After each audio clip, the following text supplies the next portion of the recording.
I wanted to start by asking what specifically about the project was of interest to you and attracted you initially.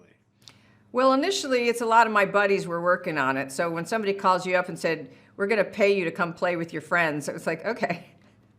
But more than that, it's a wonderful, true story about a family overcoming issues in their marriage and with their child through hope, with a lot of heart, with a lot of humor. And I think we're in a time right now where a lot of people could use some encouragement. Yeah, certainly. I was going to say there's a very strong current of faith and ideas of faith, and both in the solutions and the way the characters are addressing things. And I wanted to know if faith plays a role in the way you approach the character, even though the character doesn't necessarily draw into that. She has some very strong words of wisdom at a couple key points in the story.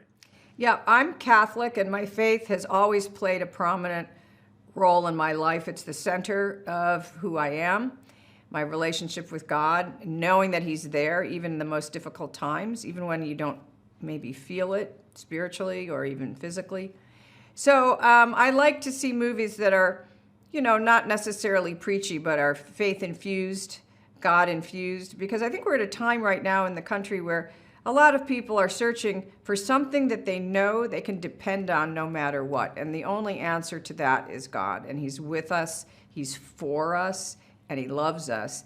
And He allows certain things into our life that show us who He is, that we can rely on Him, that make us stronger, that show us who our family is to us, who our friends are, community, family, all those things are important, and those are all gifts from God. And so even though when difficult times come along and you think, Lord, what are you doing to me? But at the end of the day, that's where you start really seeing His love in all the people around you. Certainly, those are big themes in the film and come across particularly with the relationship to family. Yeah. I'm curious because you're in another movie about faith coming up, but it's very different, I assume, in The Ritual. How does that sort of connect with your ideas about faith? And also, what is the process of working with like the singular Al Pacino? Well, when I heard that Al Pacino was doing this movie, I didn't even ask what the script was. I just thought, yes, I'll do it.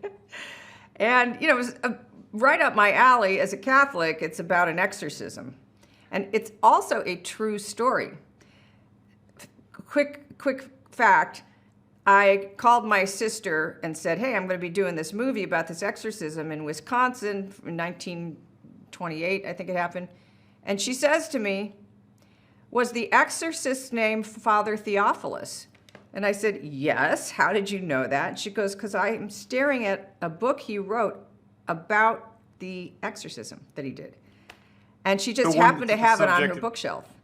So it was very interesting. One of my good friends in Nashville happens to be the diocesan exorcist for Nashville and surrounding counties. So, as a Catholic, these are like the bells and whistles we get to have that Protestants don't seem interested in. They don't know what they're missing. It's fabulous. So, no, but listen, just as God is a reality, evil is a reality too. And so, and Al Pacino is the loveliest man and so kind and humble. And he's one of the greatest actors that we've had in our history. And so it was just an honor to be in scenes with him. Yeah, he's very special. I'm sure the two of you have fun. It'll be fun to watch you guys on screen together. Yeah. You bring comedy to what you do in this movie. I don't know if in The Ritual, but in general, it's a big part of who you are. How does that, in this movie, the scenes aren't overtly funny, but the whole movie has like undercurrents of comedy, jokes, lighterness to it. Like, how does that, I can even tell in this conversation, it seems to be a big part of how you approach things. Yeah, I've always been that way. And growing up in our house, our favorite shows were always comedies, the Mary Tyler Moore Show, things like that. And so I think when you look at comedy, if you look at Everybody Loves Raymond or you look at The Middle, they're based on pain. It's based on the difficulty of being in a marriage, about the difficulty of not having enough money and trying to raise kids. But the humor comes out of that and out of the character's response to those things.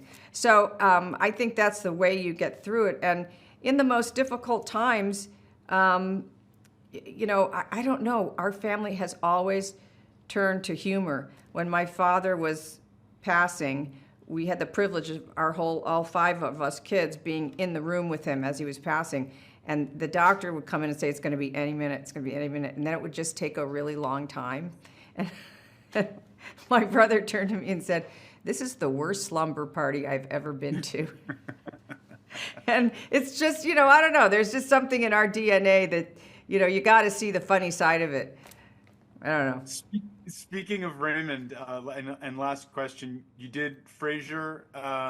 Do you think there's a world where we see Raymond reunited in some way? Is that something? Well, if Ray and I work together again, it will be in a completely different show. But I don't even know if people would accept us in a different show. You know what I mean? Like, we're so indelibly, in people's minds as Ray and Deborah that I don't know if we could ever do that. But of course, he's such a wonderful actor, and he's been doing such great work since that I would love to work with him again.